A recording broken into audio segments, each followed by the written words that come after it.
1975 वह साल था जब सभी वैज्ञानिक इस बात पर सहमत हुए थे लाइट की स्पीड 2,99,792 किलोमीटर पर सेकंड है।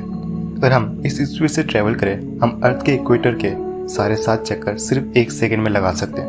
लाइट की स्पीड हमारी कल्पनाओं से बहुत आगे है और इसी वजह से लाइट की स्पीड को मेजर करना आसान नहीं रहा है। तो जानते हैं इंसानों ने लाइट की स्पीड को कैसे मेजर किया।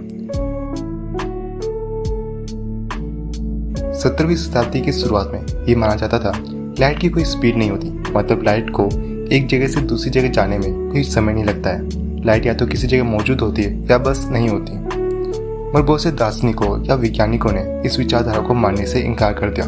उनका ये मानना था लाइट की भी स्पीड होती है, वे भी समय का पाबंद है और उनके पास एक चीज की कमी थी, एविडेंस।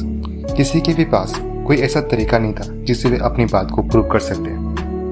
1629 आइजैक बैकमैन नाम के एक डच साइंटिस्ट ने गन पाउडर धमाका, आईने और ऑब्जर्वर का इस्तेमाल करके लाइट की स्पीड को मेजर करने की कोशिश की। ये एक इनोवेटिव थिंकिंग थी, मगर अफसोस उनका ये एक्सपेरिमेंट किसी तरह का ठोस जवाब नहीं दे पाया। 1676 ओले रोमन एक डेनिश साइंटिस्ट जिनका मकसद लाइट की स्पीड को मेजर करना बिल्कुल भी नहीं था।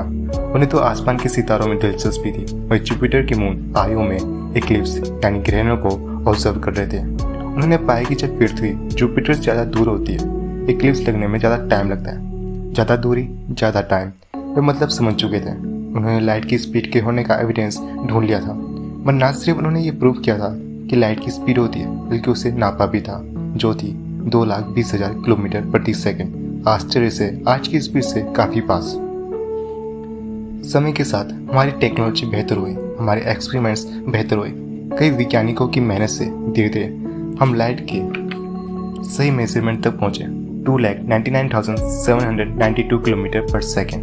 हमें लगा हमने लाइट और उसकी स्पीड के रहस्य को सुलझा लिया, पर हमें जल्द एहसास हुआ जिसे हम बुक की एंडिंग समझ रहे थे, असल में एक बड़ी बुक का छोटा सा पहला चैप्टर था जिसे हमने पढ़ लिया था और समझ लिया था। मगर जल्द ही चैप्टर 2 की शुरुआत होने वाली थी, जो चैप्टर 1 से ज़्यादा कॉम्प्लिकेटेड था।